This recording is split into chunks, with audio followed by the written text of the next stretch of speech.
Hello everyone, this is Nilesh Kumar Gupta and you are watching NG physics classes. आगे बढ़ते हैं। कल मैंने आप लोगों को लास्ट जाते जाते विभव प्रवणता समझाई थी।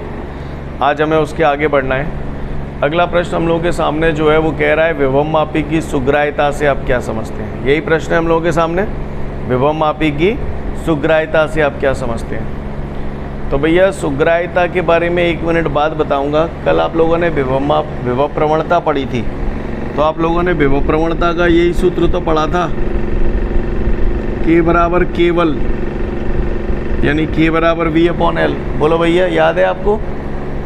L यहाँ पर क्या होता था? L हम लोगों ने पढ़ा था विभवमापी के तार की लंबाई। किसी को पता है विभवमापी के तार की लंबाई, विभवमापी का जो तार होता था वो काय का बना होता था? काय का बना होता था? बोलो, मैं समझ जाऊँगा। हाँ, कॉन्स्टेंटेन अथवा मैग्नेट मिश्र धातु का। काय का? कॉन्स्टेंटेन अथवा मैग्नेट मिश्र धातु का तार बना होता था, है ना। चलिए, आज मुझसे वो पूछ रहा है कि विभवमापी की सुग्राह्यता से आप क्या समझते हैं। क्या पूछ रहा है? विभवमापी की सुग्राह्यता से आप क्या समझते हैं। तो बेटा, विभवमापी की सुग्राह्यता की अगर मैं बात करूं तो सुग्राह्यता को अक्षर S से प्रदर्शित करते हैं। कैसे प्रदर्शित करते हैं? S से। विभवमापी की सुग्राह्यता को अक्षर S से प्रदर्शित किया जाता है और इसका सूत्र होता है S बराबर 1/K। इस सूत्र के आधार पर ही हम लोग विभवमापी के सुग्राह्यता की परिभाषा को याद रखेंगे। मुझे सूत्र दिख रहा है S बराबर 1/K। K यहाँ पर विभव प्रवणता है। विभवमापी की सुग्राह्यता और विभव प्रवणता दोनों एक दूसरे के समानुपाती हैं या व्युत्क्रमानुपाती हैं? तो व्युत्क्रमानुपाती हैं। तो इसकी परिभाषा ये बोलेंगे, विभव प्रवणता के व्युत्क्रम को विभवमापी की सुग्राह्यता कहते हैं। क्लियर है? समझ में आ रही है बात? सूत्र याद है तो परिभाषा ऑटोमेटिकली याद हो जाएगी हमको। फिर से बोल रहा हूँ, विभव प्रवणता के व्युत्क्रम को विभवमापी की सुग्राह्यता कहते हैं। इसे अक्षर S से प्रदर्शित करते हैं। क्लियर? और सुनिए, मैंने कल पढ़ा था जाते जाते K बराबर केवल यानी K बराबर V/L। बोलो भैया। तो K की जगह अगर यहाँ V/L रखूँगा, K की जगह V/L कहाँ पहुँच जाएंगे? बताओ, L कहाँ पहुँच जाएंगे? ऊपर पहुँच जाएंगे। तो ये ऐसे हो जाएगा। कहानी समझ में आई आपको? कोई अगर हमसे ये पूछे कि विभवमापी की सुग्राह्यता को कैसे बढ़ाया जा सकता है, तो हम उसे बोलेंगे कि विभवमापी की सुग्राह्यता को बढ़ाने के लिए विभव प्रवणता का मान आप बताओ, हाँ, कम कर देना चाहिए क्योंकि व्युत्क्रमानुपाती है। विभवमापी के तार की लंबाई बढ़ा देनी चाहिए क्योंकि समानुपाती है। विभवमापी के तार की लंबाई बढ़ाऊंगा तो सुग्राह्यता बढ़ जाएगी और विभवांतर का मान कम कर देना चाहिए। विभवांतर कम हो जाएगा तो सुग्राह्यता बढ़ जाएगी। जो रामायण मैंने बोली आपको पल्ले पड़ी, बोलो भैया। किसी ने पूछ लिया तो चिपका दोगे? बोलो। तो जल्दी से फटाफट पढ़ लो आप लोग। विभवमापी की सुग्राह्यता से आप क्या समझते हैं? क्लियर? विभवमापी की सुग्राह्यता से आप क्या समझते हैं? उम्मीद करता हूँ समझ में आ गया होगा सभी को। क्लियर है? चलिए, तो देखते हैं हम लोग विभवमापी की सुग्राह्यता से आप क्या समझते हैं तथा इसे किस प्रकार बढ़ाया जा सकता है। देखो फटाफट इसे। इसके बाद बेटा हमारे सामने अगला प्रश्न है, विभवमापी के सिद्धांत व संरचना का वर्णन कीजिए। ठीक है, विभवमापी के सिद्धांत व संरचना का वर्णन कीजिए। तो सभी लोग ध्यान से देखेंगे, विभवमापी के सिद्धांत व संरचना का वर्णन। पहले एक बात बताओ, आपको याद है मीटर सेतु मैंने पढ़ाया था? मीटर सेतु, बोलो भैया। सेम मीटर सेतु के सिद्धांत पर आधारित ये उपकरण है ना। मीटर सेतु जब मैंने आपको पढ़ाया था तो बहुत सारी बातें आपको बताई थी। तो विभवमापी का सिद्धांत भी कुछ उसी से मिलता जुलता है। गौर से देखिएगा आप लोग, ठीक है। विभवमापी का सिद्धांत तो देखते हैं भैया। इससे पहले कि विभवमापी का सिद्धांत बताऊं, मैंने सूत्र पढ़ा है V बराबर IR। क्या मैं जानता हूँ? बोलो भैया। अच्छा, मैं ये भी जानता हूँ, जब सेल खुले परपथ में होता है, जब सेल खुले परपथ में होता है अर्थात सेल से धारा नहीं ली जा रही है, तब उसके इलेक्ट्रोडों के बीच में जो विभवांतर होता है उसे हम लोग विद्युत वाहक बल बोलते हैं। बोलो भैया, बोलते हैं कि नहीं बोलते? मेरी आवाज़ में प्रॉब्लम आ रही थी क्या अभी? ओके, अच्छी बात है। तो बढ़ते हैं आगे, समझते हैं विभवमापी का सिद्धांत और उसकी पूरी संरचना। वैसे तो संरचना में बातों ही बातों में आपको ऑलरेडी बता चुका हूँ, है ना, पर फिर भी मैं एक बार फिर से बता रहा हूँ, गौर से देखेंगे। लिसन, विभवमापी जो यंत्र होता है उसमें होता क्या है वो समझें। अच्छा, एक बात और बताओ मुझे, अगर जैसे मैंने लिखा, सोच समझ के जवाब देना, ठीक है। अगर 1 मीटर लंबे तार का प्रतिरोध x ओम है, 1 मीटर लंबे तार का प्रतिरोध x ओम है, तो कैपिटल L मीटर लंबे तार का प्रतिरोध कितना हो जाएगा? Lx ओम, Lx ओम, है ना। ये सब पढ़ चुके अपन मीटर सेतु में, सेम वही कहानी लगेगी, तो बस सुनो अब ध्यान से। इधर देखेंगे सभी लोग बोर्ड पे, ये मैंने यहाँ पर जोड़ी है, दिख रही है आपको? दिख रहा है ये क्या है? एक बैटरी। क्या है ये? बैटरी। इस बैटरी को मैंने नाम दे दिया B1 नाम दिया है। क्या नाम दिया है? B1। इस बैटरी को क्या नाम दिया है हमने? B1 दे दो, B दे दो, कोई दिक्कत वाली बात नहीं है ऐसी। अब बकरी याद है आपको? बकरी, बैटरी, कुंजी, और इसको आप लोग बोलते थे परिवर्ती प्रतिरोध। मैंने बताया था आपको, याद है परिवर्ती प्रतिरोध? बोला भैया। या तो इसे इस पे तीर लगाकर प्रदर्शित करते हैं या फिर इसे ऐसे बनाते हैं। बोलो भैया, सीन क्लियर है यहाँ तक सभी को? इसमें AB ये तार है, क्लियर? AB एक तार है। बताओ ये तार काय का बना होता है? कल पढ़ा चुका हूँ विभवमापी आपको। कॉन्स्टेंटेन अथवा मैग्नेट मिश्र धातु का तार होता है। सही बोल रहा हूँ? कॉन्स्टेंटेन अथवा मैग्नेट मिश्र धातु का तार होता है। इस परिपथ को हम लोग कौन सा परिपथ बोलते हैं, याद है आपको? प्राथमिक परिपथ। क्या बोलते थे? प्राथमिक परिपथ। हर विभवमापी के अंदर ये तो होता ही होता है, इसको बोलते हैं प्राथमिक परिपथ। सीन क्लियर है? ऐसे बकरी ये याद कर लेना तो पूरा सर्किट बन जाएगा आपसे, ठीक है? क्लियर? अच्छा, अब मान के चलिए इस विभवमापी से मुझे किसी सेल का विद्युत वाहक बल ज्ञात करना है। क्या ज्ञात करना है? किसी सेल का विद्युत वाहक बल ज्ञात करना है। तो जिस सेल का विद्युत वाहक बल बेटा हमें ज्ञात करना है, उस सेल को हमने ये जोड़ दिया ऐसे, ठीक है भैया? ये जुड़ गया सेल से, और हर जगह यहाँ धारामापी लगेगा, और यहाँ ये चीज़, इसको क्या बोलते हो? जॉकी। क्या बोलते हो? जॉकी। और इस जॉकी को इस तार पर क्या करते हैं? चलाते हैं इधर उधर। कब तक चलाते हैं? जब तक कि धारामापी में विक्षेप कितना ना आ जाए? 0 ना आ जाए। कहानी समझ में आ रही है? बिल्कुल मीटर सेतु जैसी कहानी है। तो इतनी बात समझ में आई आपको? इसको हम लोग बोलते हैं द्वितीयक परिपथ। क्या बोलते हैं बेटा? द्वितीयक परिपथ। बेटा द्वितीयक परिपथ में उन चीज़ों को जोड़ा जाता है जिनके मान हमें ज्ञात करने होते हैं। क्लियर है? द्वितीयक परिपथ में उन चीज़ों को जोड़ा जाता है जिनके मान हमें ज्ञात करने होते हैं। क्लियर? हमें किसी सेल का विद्युत वाहक बल ज्ञात करना था, तो हमने यहाँ पर विद्युत वाहक बल जोड़ दिया। इसके विद्युत वाहक बल को हमने अक्षर E से प्रदर्शित कर दिया। क्लियर है? कहानी समझ में आ रही है आपको? सीन क्लियर है सभी को? हाँ, द्वितीयक परिपथ में उन चीज़ों को जोड़ा जाता है जिनके मान हमें ज्ञात करने होते हैं। कहानी क्लियर है? तो बढ़िया, ये हो गया हमारा प्राथमिक परिपथ, ये हो गया द्वितीयक परिपथ। इतनी कहानी सबको समझ में आई? अब मैं इसमें से द्वितीयक परिपथ मिटा रहा हूँ, थोड़ी देर बाद बनाऊंगा, ठीक है, जिससे आपको ज़्यादा बेहतर समझ में आए। तो गौर से देखिएगा। इतना हमारा ये विभवमापी तैयार हो गया, ये इसका प्राथमिक परिपथ हो गया, ठीक है। ये विभवमापी का तार है और आप ही कल बोल रहे थे इस विभवमापी के तार की लंबाई कैपिटल L होती है। बोलो भैया, होती है कि नहीं होती?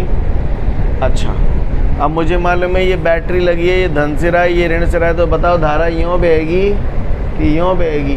बताओ। हाँ, तो धारा ऐसे बहेगी। यार मैंने तो ये भी सुना है कि धारा जो होती है वो उच्च विभव से निम्न विभव की ओर होती है। बोलो भैया, धारा कहाँ से कहाँ की ओर होती है बेटा? उच्च विभव से निम्न विभव की ओर होती है। तो धारा ए से बी की ओर बह रही है या बी से ए की ओर बह रही है? पहले तो मुझे ये बताओ। हाँ, यूँ बह रही है ए से बी की ओर, क्योंकि धारा ऐसी तो बहते हुई आ रही है, तो ए से बी की ओर बह रही है। तो बताओ उच्च विभव कहाँ होगा? ए पे, इधर वाले बिंदु पे या इधर वाले बिंदु पे? हाँ, ये उच्च विभव पे होगा, ये निम्न विभव पे होगा। इसका मतलब दोनों बिंदुओं के बीच विभवांतर होगा। बोलो भैया, होगा? तो यार मैंने सुना है विभवांतर का सूत्र होता है V बराबर आई आर। बोलो भैया, V बराबर आई आर। तो रुको अभी जरा 2 मिनट, इधर देखना जरा। माना 1 मीटर लंबे तार, ओ सॉरी यहाँ लिख देता हूँ, 1 मिनट, अभी थोड़ा चित्र बनाना पड़ेगा ना, या इसलिए जगह छोड़नी पड़ेगी। इधर देखें, यहाँ मैंने लिखा बेटा, माना 1 मीटर लंबे तार का प्रतिरोध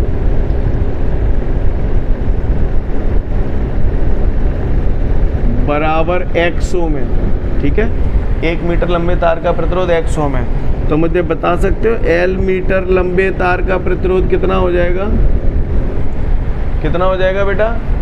L 1 ओम। सही बोल रहा हूँ? अब यार थोड़ी देर बाद ये भी यूज में आएगा। अगर किसी ने पूछा स्मॉल L मीटर लंबे तार का प्रतिरोध, तो स्मॉल L 1 ओम हो जाएगा। बोलो भैया, हो जाएगा कि नहीं हो जाएगा? कहानी समझ में आ रही है सब?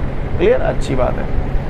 तो फिलहाल ये बात समझ गए ना आप लोग? मैं इसे मिटा रहा हूँ, लेकिन समझ तो गए ये वाली बात। L 1 ओम यूज़ करूँगा इसको अभी 2 मिनट बाद, इसलिए बोल रहा हूँ। क्लियर है? चलो अच्छी बात है। तो फिर से शुरू करता हूँ। ये विभव मापी है, ये धारा बह रही है। ठीक है, ये इसका प्राथमिक परपथ है। ए से बी बिंदु के बीच विभवांतर निकालना है। तो भैया हम ये जानते हैं कि विभवांतर का सूत्र होता है V बराबर आई आर। V बराबर आई आर। विभवांतर किन 2 बिंदुओं के बीच का निकालना है? तो ए से बी तक का निकालना है। ए बिंदु और बी बिंदु के बीच का विभवांतर निकालना है। तो देखो जरा गौर से, V बराबर आई। अब मुझे प्रतिरोध चाहिए ए से बी तक के तार का। तो ए से बी तक का तार L मीटर लंबा है, तो मैंने पढ़ रखा है L मीटर लंबे तार का प्रतिरोध L 1 ओम। तो R की जगह L 1 ओम टांग दूँ। समीकरण नंबर 1। बोलो भैया, सही जा रहा हूँ मैं? आगे बढ़ूँ? अच्छी बात है। अब पट्टन ने मोते न्यों कहिए कि जब विभव मापी की सहायता से किसी सेल का विद्युत वाहक बल ज्ञात करो। तो मुझे मालूम है विभव मापी की सहायता से जिन चीज़ों के मान ज्ञात करने होते हैं उन्हें हम कौन से परपथ में जोड़ते हैं? प्राथमिक परपथ में या द्वितीयक परपथ में? द्वितीयक परपथ में जोड़ते हैं। तो जिस सेल का विद्युत वाहक बल हमें ज्ञात करना है उसे उठा के मैंने ये द्वितीयक परपथ में जोड़ दिया। वही अव्याल जो बनाया था, जो मिटाला था, वही बना रहा हूँ। समझ गए?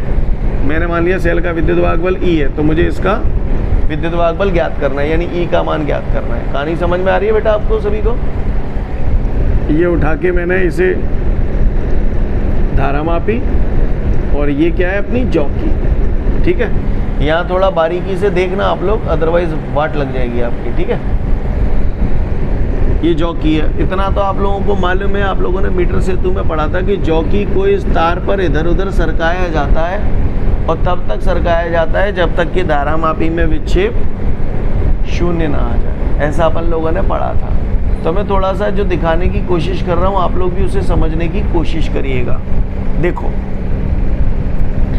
धारा मापी एक प्रकार का यंत्र होता है। ये तो संकेत है धारा मापी का, अदरवाइज ये एक यंत्र होता है इस प्रकार का। इसमें एक स्केल बनी हुई होती है, जैसे 0, 5, 10, ऐसे यहाँ पर 5, 10। समझ में आ रही बात? और यहाँ कांटा लगा होता है, कांटा अगर 5 पे आ जाए तो मतलब धारा 5 एम्पियर बह रही है। कांटा 10 पे आ जाए तो इसका मतलब, समझ रहे हैं ना मेरी बात को? क्लियर? यानी कांटो अगर ऐसा हो जाए तो इसका मतलब धारा मापी में विक्षेप 0 है। कांटो इतने बिते हो जाए, अपनी जगह पे हिल जाए, तो जाकर मतलब धारा मापी में धारा बह रही है कि ना बह रही? बह रही है। कहानी समझ में आ रही है? आ रही है। तो देखो हमने क्या किया, सबसे पहले जॉकी को हमने यहाँ न स्पर्श करते हुए इस बिंदु पर स्पर्श किया, J1 बिंदु पे स्पर्श किया। जैसे ही बेटा मैंने J1 बिंदु पर इस जॉकी को स्पर्श किया तो मैंने देखा इस धारा मापी में जो कांटा था वो कांटा सीधा यहाँ आ गया।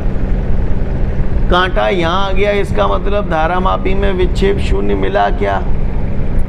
नहीं मिला, यानी धारा मापी में धारा बह रही है। मैंने तुरंत यहाँ से उठा लिया। यहाँ से मैंने तुरंत इसे उठा लिया। उठाने के बाद फिर मैंने इसे यहाँ पर रख के देखा J2 बिंदु पर। जैसे ही मैंने यहाँ रख के देखा, मैंने देखा कांट और रपट के तुरंत यहाँ आएगा। जब कांटा यहाँ आ गया तो क्या धारामापी में विक्षेप शून्य है क्या? नहीं है। तो तुरंत मैंने जॉकी को वहाँ से उठा लिया। पर मोए यहाँ पर और यहाँ पर रखने से पहले जब यहाँ रखो तो कांटो जालंग तो जैसे यहाँ धरो तो कांटो जालंग आएगा, तो कांटो जही रास्ता आते तो आया होगा, यूँ ही तो घूमो होगा। तो बीच में कहीं ना कहीं ऐसा कोई ना कोई बिंदु तो होगा जहाँ पर विक्षेप हमको कितना मिलेगा? शून्य। शाबाश, क्लियर। तो मैंने अलग अलग बिंदुओं पर उठाकर रख के देखा, तो जैसे ही मैंने J बिंदु पर रखा तो मैंने देखा जो कांटा था वो शून्य पे आ गया। कांटा शून्य पे आ गया तो वहीं पर मैं रुक जाऊंगा, क्योंकि मुझे धारामापी में विक्षेप शून्य ही तो चाहिए था। बोलो, अब मैं क्या करूंगा? इस जॉकी की बिंदु A से लंबाई नापूंगा। मैंने इसकी लंबाई नापी, सपोज करिए स्मॉल l लंबाई आई।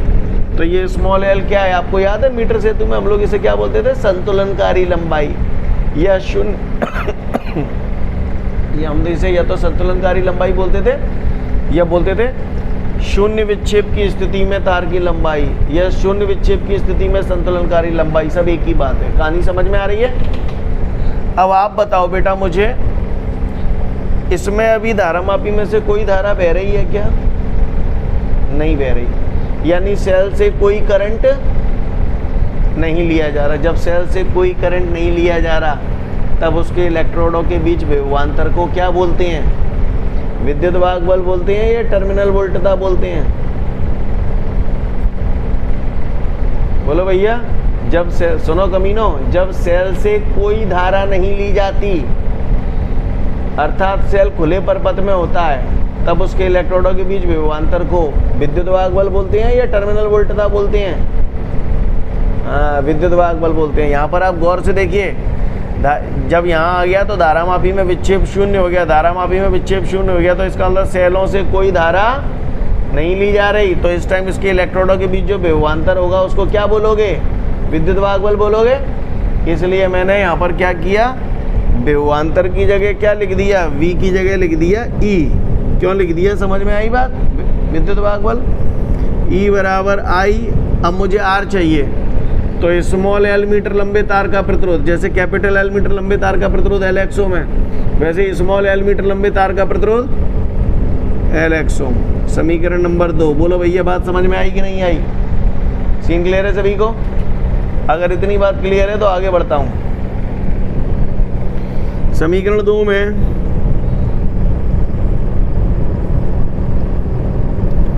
समीकरण 1 का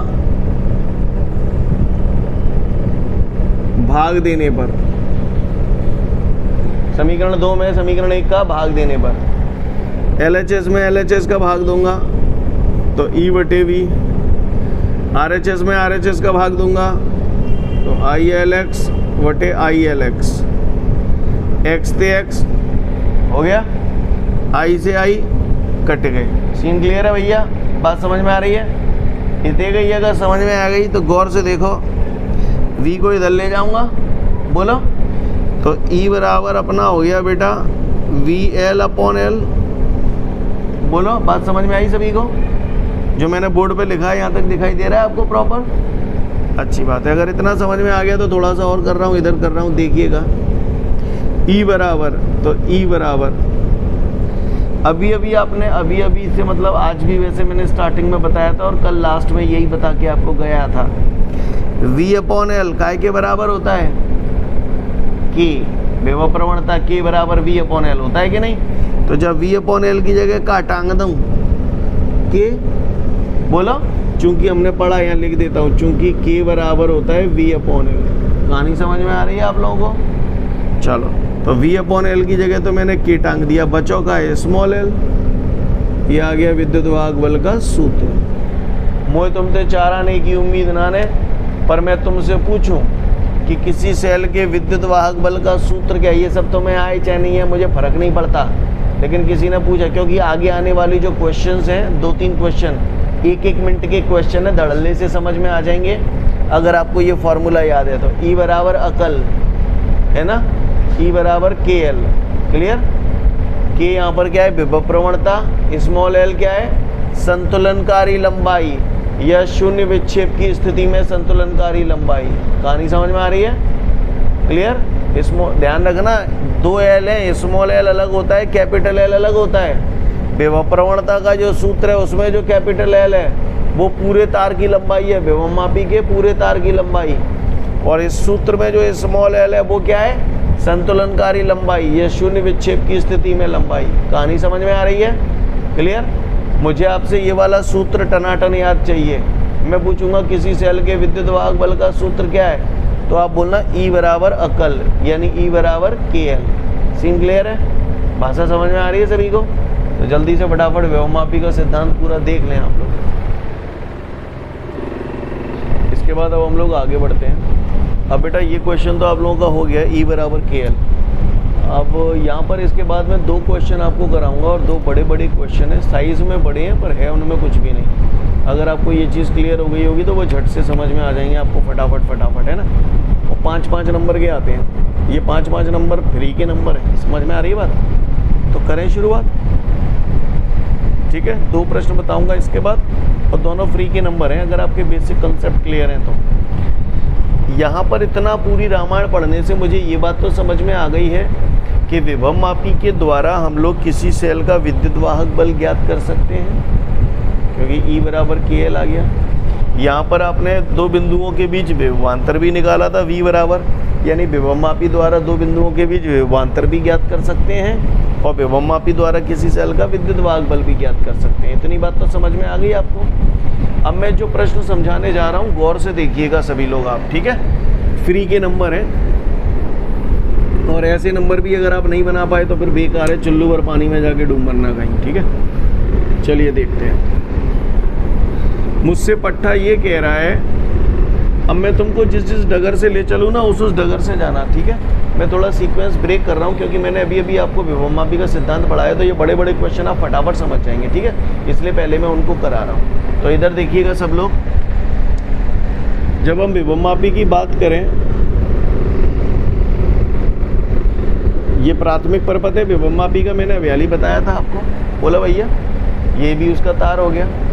अब पट्टा मोते न्यो कह रहा है कि विभवमापी द्वारा 2 सेलों के विद्युत वाहक बलों की तुलना करूं। क्या करूं? 2 सेलों के विद्युत वाहक बलों की तुलना करूं।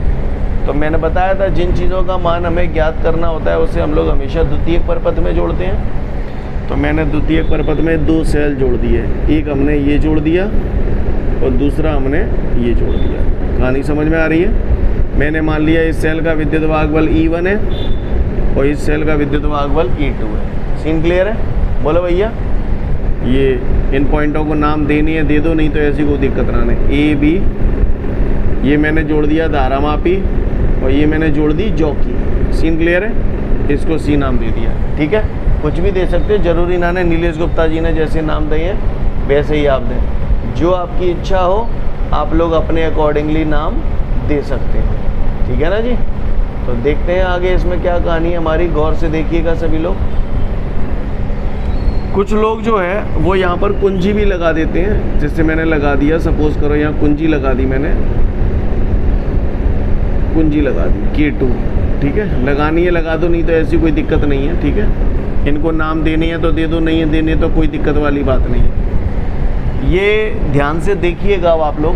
मैंने यहाँ पर क्या किया है, मुझसे कह रहा है विभवमापी द्वारा 2 सेलों के विद्युत वाहक बलों की तुलना करो। तो जिन सेलों के विद्युत वाहक बलों की तुलना करनी है, ये 2 सेल मैंने जोड़ दी है, ठीक है भैया।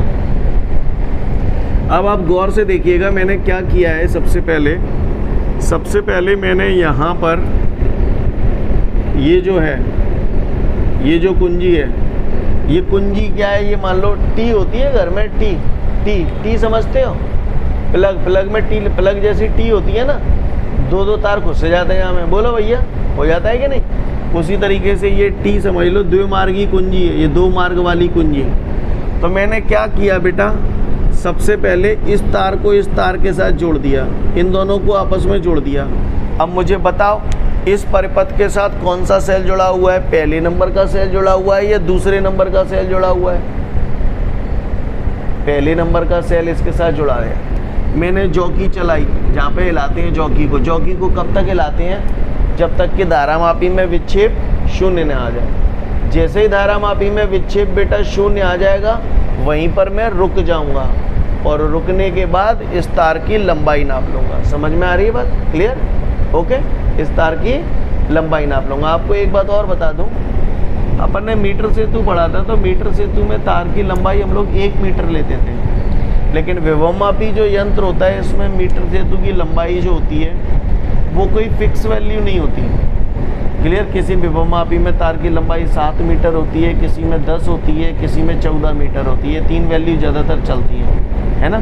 तो आप कुछ भी लिख सकते हो, चलेगा, कोई दिक्कत नहीं, कोई स्टैंडर्ड वैल्यू नहीं है। समझ में आ रही है बात? क्लियर है? तो खैर जैसा भी है, तो सबसे पहले मैंने इसको इसके साथ जोड़ दिया, जॉकी को चलाया और जॉकी को तब तक चलाया जब तक कि धारामापी में विक्षेप शून्य ना आ जाए। जैसे धारामापी में विक्षेप शून्य आ जाएगा, मैं वहाँ रुक जाऊँगा और उसके बाद यहाँ से लेके यहाँ तक की संतुलनकारी लंबाई नाप लूँगा।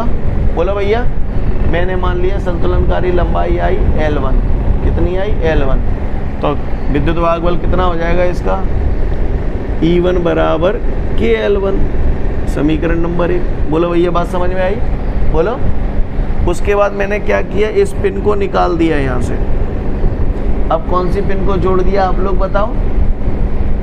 हाँ, इस वाली पिन को, इसको इसके साथ जोड़ दिया। अब बताओ कौन सा सेल परिपथ से जुड़ गया? प्राथमिक सेल, ये पहला सेल या दूसरा सेल? हाँ, अब ये दूसरा सेल परिपथ से जुड़ गया। फिर से जॉकी को चलाऊंगा इधर उधर। कब तक चलाऊंगा? जब तक धारामापी में विक्षेप शून्य ना आ जाए। जैसे ही धारामापी में विक्षेप बेटा शून्य आ जाएगा, वहाँ पर जॉकी को रोक दूंगा। बोलो। और फिर से संतुलनकारी लंबाई नापूंगा। अब मैंने माना संतुलनकारी लंबाई आई L2, तो बताओ समीकरण क्या बन जाएगी? E2 बराबर KL2, समीकरण नंबर 2। बोलो भैया, बात समझ में आ रही है? बोलो, बोलते क्यों नहीं हो? अगर इतनी कई बात समझ में आ रही है तो आगे देखें। समीकरण 1 में भाग दिया समीकरण 2 का, समझ जाओगे ना ऐसे? यानी समीकरण 1 में समीकरण 2 का भाग देने पर LHS में LHS का भाग दिया, RHS में RHS का भाग दिया। के कट गए? कटे गए? नहीं कटे गए? नहीं कटे गए। तो E1 बटे E2 बराबर आपका क्या आ गया? L1 बटे L2। कहानी समझ में आई बेटा आपको? तो विभवमापी द्वारा हम 2 सेलों के विद्युत वाहक बलों की तुलना भी कर सकते हैं इस सूत्र से। सीन समझ में आया कि नहीं आया? पहले तो ये बताओ। आ गया? अच्छा, आप किसी ने अगर हमसे ये बोला कि भैया ये प्रयोग तो आपने कर लिया, इसकी प्रेक्षण सारणी बनाओ। क्या बनाओ बेटा? प्रेक्षण सारणी, ऑब्जर्वेशन टेबल। तो को किते को बड़ा चूतिया होए भाई, ये जरूर मालूम है कि ऑब्जर्वेशन टेबल में सबसे पहला कॉलम सीरियल नंबर होता है, यानी कि क्रमांक। सही बोल रहा हूँ? अब एक बार बताओ, मैं तुमसे यूँ कहूँ कि भैया फलाने E1 बटे E2 को मान ज्ञात करो, तो तुम मुझे का मांगोगे? L1 और L2 ही तो मांगोगे। ये 2 मान तुम्हें दे देंगे, जब सूत्र में दे दोगे आंसर पाई लेोगे। पाई लेोगे? नहीं पाई लेोगे? पाई लेोगे? बोलो। तो E1 बटे E2 को मान निकालने के लिए मुझे L1 चाहिए और L2 चाहिए।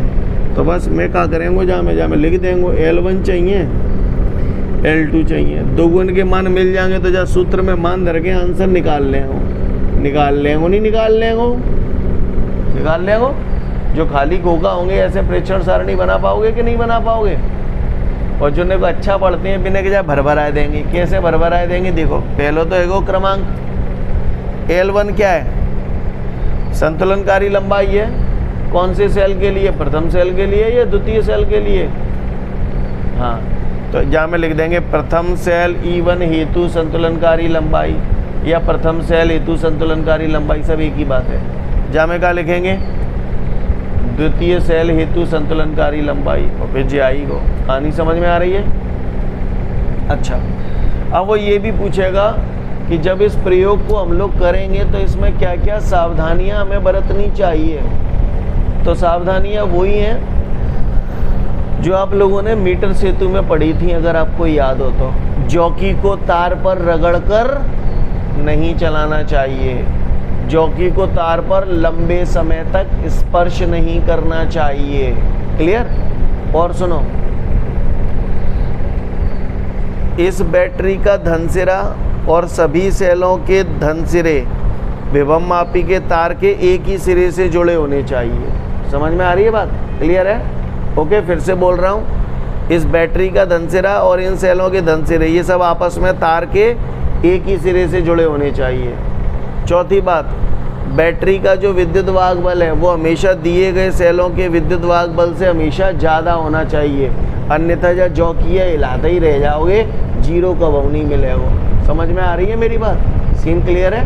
ओके, तो बैटरी का विद्युत वाहक बल हमेशा दिए गए सेलों के विद्युत वाहक बलों से अधिक होना चाहिए। कहानी समझ में आ रही है? जॉकी, कोई भी दो सावधानियाँ पूछता है तो बस सिंपल लिख दोगे, जॉकी को रगड़ कर नहीं चलाना चाहिए, दूसरा जॉकी को लंबे समय तक स्पर्श नहीं करना चाहिए, बैटरी का विद्युत वाहक बल दिए गए सेलों के विद्युत वाहक बल से सदैव अधिक होना चाहिए, सभी बैटरी और सेलों के धनात्मक सिरे तार के एक ही सिरे से जुड़े होने चाहिए। कहानी समझ में आई जो भी मैंने बोला?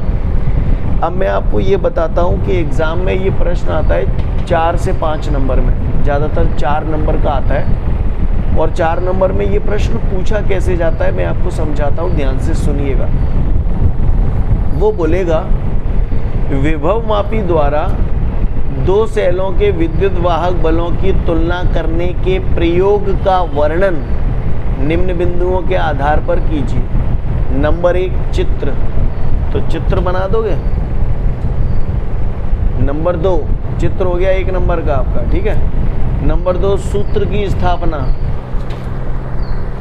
कर दोगे, ये 1 नंबर का हो गया। फिर बोलेगा प्रेक्षण सारणी 1 नंबर, कितने नंबर हो गए? 3। चौथा पूछेगा सावधानियां, और सावधानियों के बाद ब्रैकेट में लिख देगा कोई दो सावधानियां पूछता है, इससे ज़्यादा नहीं पूछता।